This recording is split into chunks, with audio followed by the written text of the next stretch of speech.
Hi guys, welcome to my channel, and it's your girl again, Nisi. I know it's been a minute, but your girl has been getting really busy, so you should be happy for me. I'm actually coming here with a story time, and I want to teach a valuable lesson, and I also want to hear how you would have handled the situation if you were in the position of this person. Now, the person with this story, we're going to call her Mary. Yes, let's call her Mary. We're in the season of Christmas anyway, so Mary sounds about right.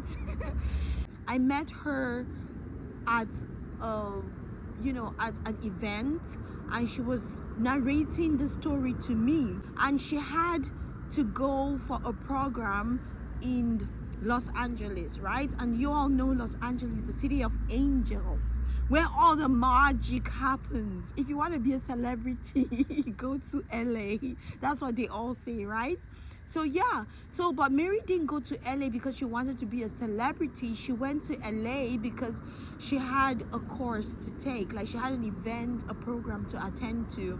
Like, a ton of other people from all over the country actually, but mostly people from Los Angeles that were there at the program.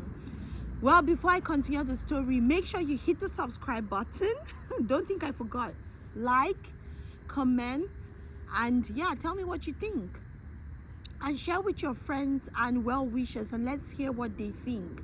Now, Mary was at this conference, and during the course of this conference, she met someone there, not in the capacity of dating or marriage, but like, just like how you meet a couple of people at an event.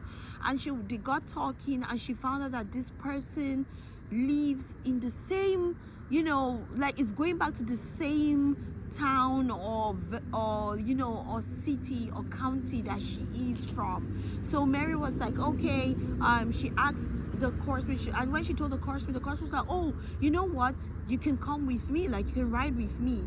And Mary was like, oh really? She was like, that's very generous, because Mary wanted to she told me she planned on staying over one more night in Los Angeles and then flying out of Los Angeles the following day. But then, if you all know how the economy is right now and how expensive it is to rent a place in not rent a place basically, but just like stay in a guest house, especially because like Mary is from Africa, like she doesn't know how valuable it is. When you hear $100 for accommodation, you start thinking ding ding ding ding ding ding ding. So Mary did her calculation. She was like, I've already paid enough money to stay, and if I have an opportunity to drive back with someone else, I will take the opportunity. And so she instead she opted to take the offer and drive back with this person from the class. Let's call him Matthew. Now, Mary and Matthew embarked on a journey. They were driving back. You know how you're driving with someone, you talk about your lives, you talk about, you tell each other certain things about yourself because you're on a trip, right? So you're catching up, you're telling each other nice stories and everything. And and Mary started telling Matthew all these stories about herself, and Matthew started telling her all these stories about himself. But at some point, there were certain things that seemed a bit creepy to Mary. First of all, Matthew knew that Mary was from Africa originally, and Mary came from Africa straight to the United States, and which she stated very clearly during the course of the event. And so everyone in the class or in the event knew during introductions. So Mary and Matthew started saying creepy things. And Matthew is not like exactly like a very young man. Like, Matthew is in his like 60s. And so Matthew told Mary all this story about, his life, how he's divorced, how he has kids, his sisters, his family, yada yada. And he started saying some weird shit like, okay, first he told Mary that he wants her to sleep over at his house, when they get back, because it's going to be too late for Mary to be able to get back home. And Mary was like, well, unfortunately, I don't think I'm going to sleep at your house, but I don't know yet. Like, I'm trying to see if I can get home. I'm not, trying to sleep over at your place. And Matthew was like, well, okay, it's a done deal. I mean, in his heart, he imagined that it's a done deal. Like, they are going to drive back. It's going to be too late. Mary is going to have no option but to stay over at his house, because Matthew's house is like 2 hours drive away from Mary's house. So Mary was like, look, I'm going to figure something out, but until then, I'm going to see how we're going to go about this. So Mary and Matthew were, catching up, but there were some things she observed. Some stories that Matthew would tell her. Matthew was like, oh, in my house, I have so many cameras. I have cameras all over my house. And he said, but don't worry, the room you're going to sleep in doesn't have cameras. Now, first of all, don't forget, it wasn't a done deal that Mary was going to spend the night at Matthew's house. It was just a suggestion that he made, an offer. And Mary said to him that, look, I don't know if I'm going to take it, but then let's see what happens. And so Matthew went ahead to say to her that, oh, I live with 2 other guys in the house. One of them is not, will I say physically, or will I say mentally okay? And then the other one is a friend. He's, he didn't give much details about that person. That was another second red flag to Mary. And then the third thing he said to Mary was that he told Mary a story that he has a friend who passed away in one of the rooms in his house. And that is a room he wanted to give to Mary to sleep in. And then he told Mary that when his friend passed away, he came in to check on the friend, and then he saw that he passed away. But then he saw that the friend wrote a will and left his laptop open enough for him to come into the room and see the friend's will. And when he saw the will, according to Matthew, that his friend did not leave anything to his girlfriend, not Matthew's girlfriend, his own girlfriend.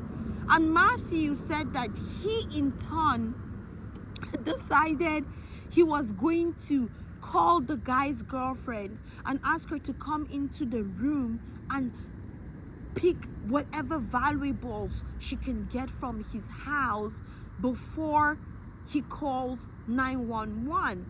And I was like, that is hella creepy.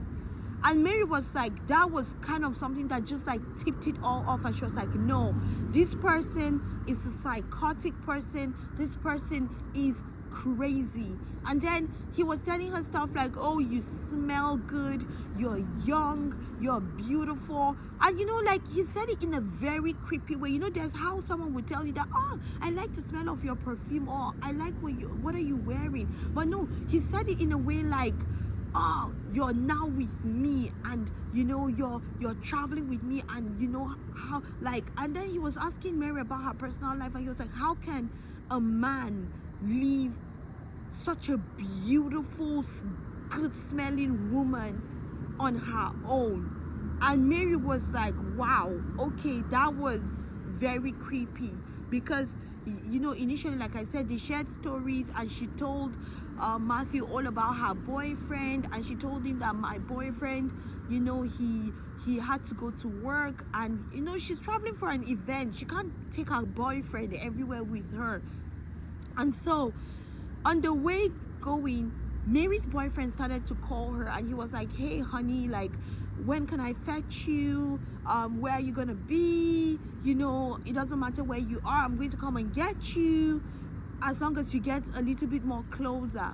Now, before Matthew gets to his house, which is 2 hours away from Mary's, there's a neutral point that Matthew is going to take that will actually put Mary like 30 minutes to her house. before he even gets to his. But Matthew was hell-bent on taking Mary to his house. He was like upset, and he started to tell Mary stuff like, are you not an adult? Why can't you tell your man that you want to spend the night somewhere else and you're coming tomorrow? Why did your man leave a good smelling woman and a beautiful woman all by herself to travel? And Mary was like, excuse you, like, I came on this trip with you because you offered, and you said you would like the company because it will help you not to pass out on the steering wheel. And I also felt like it was a good deal because there were no flights from Los Angeles to her city at that time of the evening. So she took the option. I mean, it wasn't like too late, but it was about like 5 p.m., 6 p.m. already. And she didn't have any flights that were going her routes that night. So she was like, look, I'm gonna let my boyfriend come fetch me, and I want you to drop me off. But Matthew was not having it. Matthew was so upset, and he started saying that Mary is crazy, her boyfriend is crazy. He said that she's not normal. He started saying things, and he seemed very, very upset. Now Mary felt so uncomfortable, and she told me that it got to a point she started telling him that, oh, she you know, she's into martial arts. She told him she has her own special like knife. She told him she has like pepper spray. Like, she was giving him like weird stories of her involved in like some crazy activities. But she told me that in that moment she was telling him all of this not because she wanted to brag or anything, but she wanted to kind of let him know that I'm not gonna go down easy if that's what you think. Because Matthew kept on saying, why can't you stay at my place and go home tomorrow? And Mary was like, why do I have to? So what am I trying to say? When you travel anywhere, it doesn't matter. This happened in the United States. This can happen anywhere, to be honest. When people feel the vibe or get the vibe or just know that you're new in a place, the first thing that goes to a lot of crazy and sick people's minds and perverse people is that they want to take advantage of you. They're thinking of, only God knows what Matthew was planning. Maybe he was going to take her to his house and rape her, or get his clique of friends or whatever to rape her and maybe murder her because he knows she's going to go and report to the police. You never know what could have happened, you know. And not everyone that offers you kindness and goodness actually really mean it. And Mary was like, so what am I trying to say? Anywhere you find yourself, anywhere you go to, you have to ensure that your safety is very, very paramount. Like, your safety is important. Do not let your guard down just because you feel like, oh, I mean, you're in the West is so safe, or you're in Africa, people are so naive. No, people are not naive. And also, that doesn't only go to the foreigners being in a foreign land. It also goes not just the people of the land hurting you. Sometimes a foreigner themselves can go into a land or a country with the intentions to hurt the locals. Like, they just go with the intentions to take advantage, to steal, to destroy, to manipulate. So you have to be very careful with that. Bottom line of the story is that Mary put her maps on, and she found a way to get the hell out of the car around 45 minutes away from her house. And then when she did that, she called her boyfriend, and her boyfriend managed to come and pick her up, and that was how she got home safe. But then, before Mary got out of the car, this is what she told me that Matthew said. Matthew told her that you are very smart, you're very clever, and you will go far in life if you keep up the way you do. And she was like, but of course. And he said to her that I'm never gonna call you or text you except if you choose to. And she was like, yeah, well, whatever, thank you. And that was that. Because there's no way someone is helping you and they'll be telling you weird shit. Or he was telling her something like, oh, don't share your location with your boyfriend because you should leave my place as a secret place so that whenever you need to get away from your boyfriend or have some space for yourself, you can come to my house and stay. And he said something to her like, oh, if something happens and they are looking for you, they are going to start checking for the last place you were at. Why is he going to say stuff like this to someone you don't even know? If you have no ulterior motives, why? So that made Mary to feel super, super uncomfortable. And Mary was like, at that moment, I was like, oh my God, I hope that what happens in Hollywood movies is not going to happen to me. But thank God she got out of the car safely and she was able to wait at a service station, or the garage as some people will call it, or the gas station, for her boyfriend to come and get her and take her back home safely. Moral of the story is not everybody that you see that you should trust. Some people would be nice to you. It doesn't matter their age, it doesn't matter the level of maturity or how nice they were from the beginning to you. They could turn around and they could actually really, really hurt you. So as much as possible, wherever you go to, keep your guard up and make sure that you only trust people that you know that you can absolutely trust. Mary, and I asked Mary this question, I was like, why did you trust him? She was like, well, the event we went for is for people who have their backgrounds checked, people who are in a professional setting. So I figured that I could trust him. And I was like, oh no, because people who even seem to be more clean and have their lives in order are the people that would even surprise you, the kind of nasty things they do behind the corner.